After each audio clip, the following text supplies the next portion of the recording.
Hey, it's Mr. Johns. Welcome to this first episode of using GIMP for graphics editing.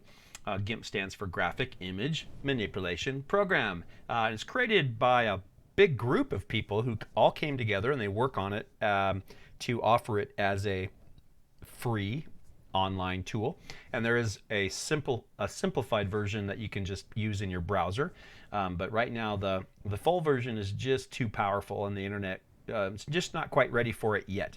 I think we'll probably see it as a browser-only option down the road, but right now you have to download it. So you can just go look for, do a search for GIMP download, and download the one for your computer, and jump right in. And so it has more than you'll probably ever need, but that's good, because if you can learn the basics and use it, as your skills improve, you can do new things and create some really cool stuff. I mean, this is considered a professional program, but it's something that you can use if you just want to make some little minor edits to a photograph or a graphic. And so we're looking at the screen here, and if yours doesn't quite look like this because it's all gray, that's because I've changed some things, and I want to show you how to do that.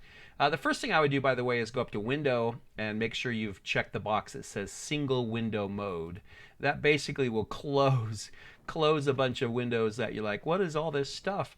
I mean, there's already enough stuff going on. So click on Single Window Mode.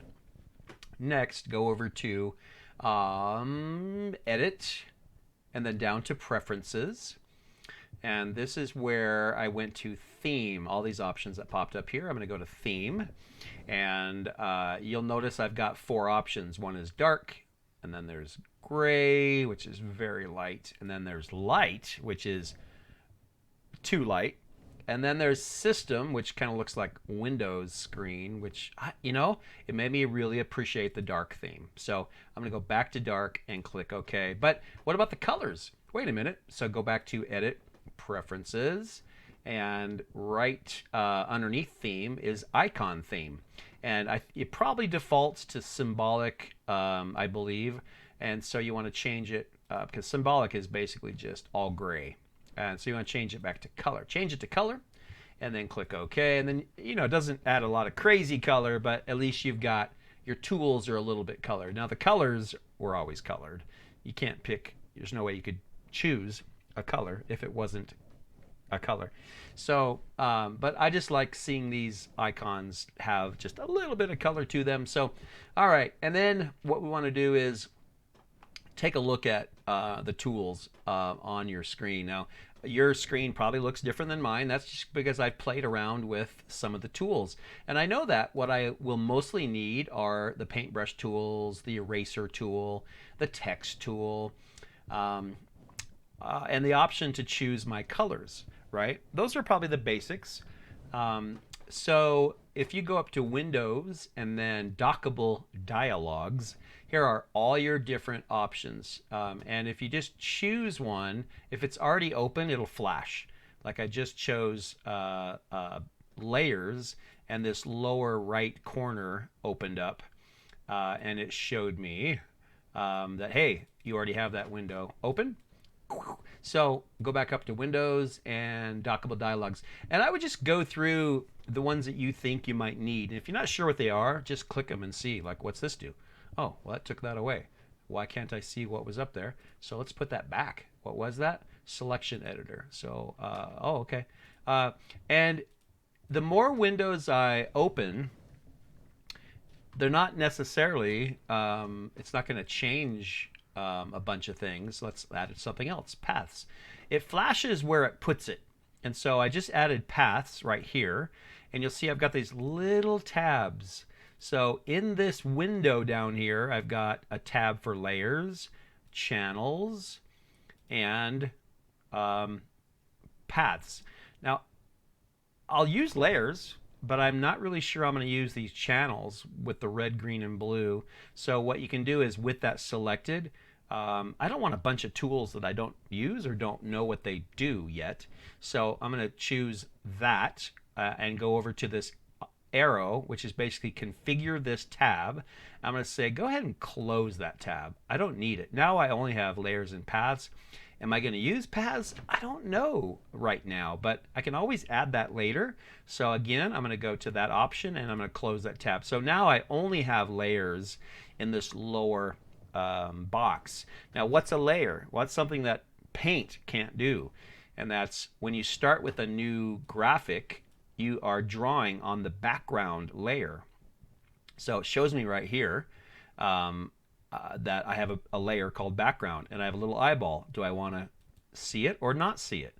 So I turned it off. You can also turn it on. So you can see how if you have multiple layers, you can do a lot of really cool special effects. If you had a haunted house with a ghost and a cemetery, they could all be on separate layers so that you could edit just one part, one layer at a time without messing with the other layers. And you can also do some special effects to certain layers, and that's where some really amazing stuff can happen. So you can also lock the layer and things like that. So if you want to add a layer at the very bottom of the screen of that window, there's some other tools, and one of those is add a layer. And so when it comes up, it says, hey, what do you want to call that layer? And you can just call it top layer, or in the case of my haunted house example, I could call it ghosts. And I can change the color of the tag, which doesn't matter to me. I can make it visible. I've got a few options I'm really not going to mess with. I'm just going to click OK. So I have another layer called ghosts, which I can turn off or on. And right now, there's nothing on that layer. But if you notice, what I'll do here is I'll go ahead and paint a few things. I should paint a ghost. Woo! Okay, there's a ghost. If I turn that layer off, check that out. The ghost disappears. I can turn it back on and turn off the background, and I have just the ghost. So you can kind of see the value of a layer, I believe. So up here in the upper right corner, I've got these tools. And again, some of these maybe I don't need because I just opened some things messing around. So I'm going to go ahead and get rid of this one, close that tab, just roll my mouse over it. These are palettes, and they're kind of, there's all kinds of different crazy kind of colors. I mean, it's a palette. They're all custom palettes. And they're named, which that's kind of interesting, right? I may want to keep it, I may not. There's a lot. I mean, like if you want to paint something that has bright colors, you could just go through these palettes and go, oh, look at this one, plasma, and here's the colors to work with. So that may or may not help you, but I'll go ahead and leave that because I think that's pretty cool. So. All right, so I've got just the basic colors, because otherwise all you have is these basic colors. And by the way, every color is in here. I mean, this is the rainbow, but you have to go find those colors and add them to your custom palette down here. Or you can just go to these custom palettes and choose one that looks like it might be cool. All right, and then here's your tool options. So you notice that I was painting, and I was just painting with a normal, a normal brush. And if you were to just play with these, I mean, some of these are really cool and fun to play with. Stars, just kind of crazy. Even down here at the bottom, you'll see there's like a green pepper. Like, what is that? And there's the GIMP guy. And then there's like some leaves or something on the ground, and just some funny things. So things to play with. So there's a sun. Boop, boop, boop. Oh, no, it's fire. So that's cool. Things to play with. So on the left, let's take a look at the left screen. Let's go ahead and clear our screen. I'm just going to go to File, New, and create a new. It's always faster for me just to do it that way. So on the left side, here's your, I know these seem small, and I wish I need to figure out how to make them bigger. These seem more important than these little tiny icons. And so your main ones are going to be your paintbrush tool, and underneath of that you can choose pencil, airbrush, or ink, or you can also make a custom brush called My Paintbrush. By the way, you can, if you're an icon person, you can just click on the icon that you're used to, or like the crop. Here's the crop tool, and that by the icon. you know, or you can go find it in the tools up above. And so all the tools can be found under the words, every tool, or you can find them with the icons. All right. I mean, they're all there. Okay. Um, so these are your tools. And so when I click, let's say I click, I want the paintbrush. I can double click and it brings up the paintbrush options. And you can see right now it's on that Sparks is what that was called. But over here, if I change it, it's called Grunge 1. That's called Chalk 1. Okay. So these are the icons, but these are the words. So it's interesting. They always give you lots of ways to select your tools. If you just like to click on a picture, you can. Or if you know it's called Charcoal 2, you can access it over here or just type in Charcoal 2. All right. So here's your size, your aspect ratio, your angle, your spacing, etc. And so those are all tool options. And you can either type in the number or you can just drag. Like see now I chose my hardness to be less, and so you can see my paint tool is really in the background. So if you're painting fog or clouds, that option would be super useful. But if you want something to be really bold and in your face, you'd want 100% hardness.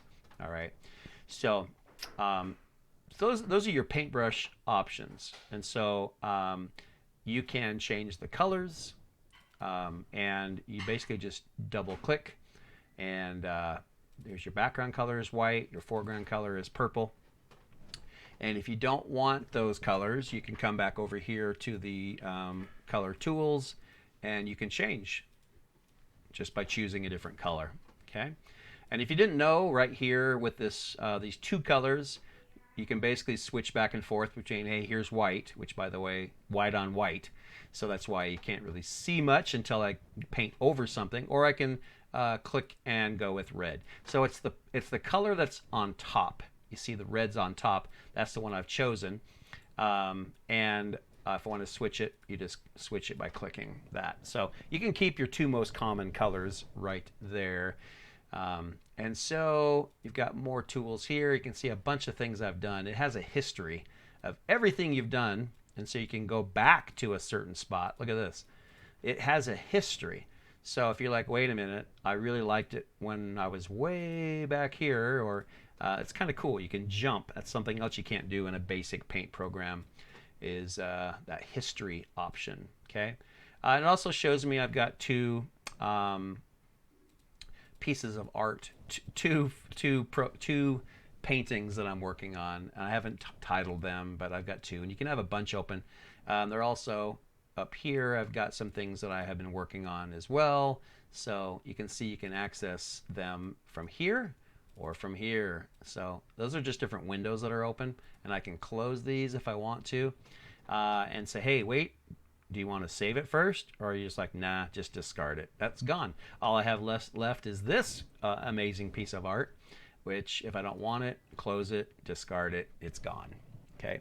So there's a lot to learn as you look at the tools in GIMP, and lots of tools you can play around with. You kind of want to set it up the way you like it, and then get used to where things are, because familiarity is important. Every time you open GIMP up, you want to know where all the tools are, and that I think that's super important. That's the case, so that you just recognize, oh yeah, that's where this should be. That's here. So right now I'm trying to close the palette edit. Oh, there we go. Always look for an X if you want to close something. So this is kind of the layout that I like. So I've got my paint colors over here. I've got my layers in the lower right, and then up here is just my tools, and I can double click and look at each tool option here. So you can right click on things, you can left click on things, and so you kind of get used to that. So let's go ahead and create a new file, and let's paint white on red, and let's see what tool we're using. Well, we're using the eraser tool. How do I know that? Well, the eraser tool is highlighted with a black square around it, and it says eraser right here. So you can also choose all the different shapes for your eraser, which is yet another thing that a basic paint program won't do. It's shaped like an eraser, and you just erase. In this case, I can choose any of those crazy shapes, and I can erase with those shapes, which gives you a whole nother variety of options to choose from. So again, if you want to switch, you simply just left click once. I can go to my pencil tool. I can right click and then go to the airbrush tool, and the airbrush is a little bit lighter, a little bit more painting. So you want to practice with the paintbrush, the pencil, and the airbrush, because they're all quite a bit different if you want to just paint. And you can see as a program, you know, this isn't really for painting and drawing, but because there's really, you know, not a whole bunch of tools for drawing, but there are enough for painting and just having fun with some things. And so for this first episode, I just wanted to kind of get you familiar with the screen, just get comfortable with it and play with things. If you're not really sure what something is, click it, try it. It's not the end of the world. You can always see that one's not working. Okay, so I'm going, okay, why is that not working? It's an airbrush and I'm trying to paint. Let me see if it's because it's red. Yeah, so here's white. I could barely see the red. And so you just explore, you know, and just see what works and what doesn't work. And as a program, I think this will do a lot of fun things for you. But getting it set up with the menus, with the windows, where you want them, how you like them, that is that's important. So you know where everything is. So for this first episode, that's it, and Mr. Johns is out.